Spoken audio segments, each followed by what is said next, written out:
কাব্যের কাছে কিছু লেখা, কিছু কথা আজও মনে পড়ে আমার। মনে পড়ে যায় সেই শৈশব, সেই শৈশবের দিন। কতদিন, কত রাত কাটিয়ে গেছে। কতই না ভালো ছিল সেই দিনগুলো।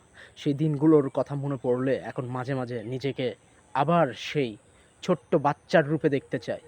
কিন্তু তবুও চাই না অসহ্য অহংকার এবং প্রতারক বাটপারের হাতে পড়তে। আমি চাই না আমার জীবনটাকে নতুন করে ভেঙে গুঁড়ে আবার সাজাতে। যা হয়েছে, যা পেয়েছি, যা হারিয়েছিলাম, যা পাওয়ার, যা ছিল সবই আছে। যতটুকু আছে ততটুকু নিয়েই বাঁচার চিন্তা মানুষের শৈশব থেকে। মানুষ বাঁচতে চায়। মানুষ বাঁচতে চায় বহুদিন। বহুদিন বেঁচে থাকতে চায় মানুষ।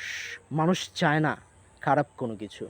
মানুষ চায় না কোনো ইতিহাসের পাতায় নতুন করে আবার নতুন একটা ইতিহাস গড়ুক।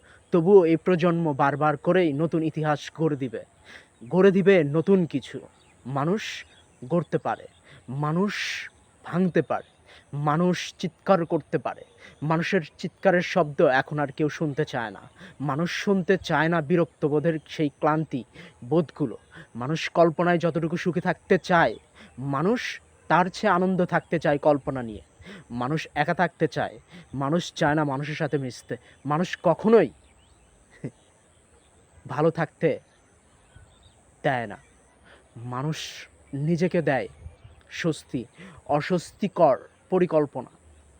গল্পের মাঝে ঢেলে দিয়ে গল্প চুরি করে নিয়ে মানুষ বাঁচতে চায়। মানুষ ক্ষুধার্ত হলেও মানুষ পানি খেয়ে বাঁচতে চায়।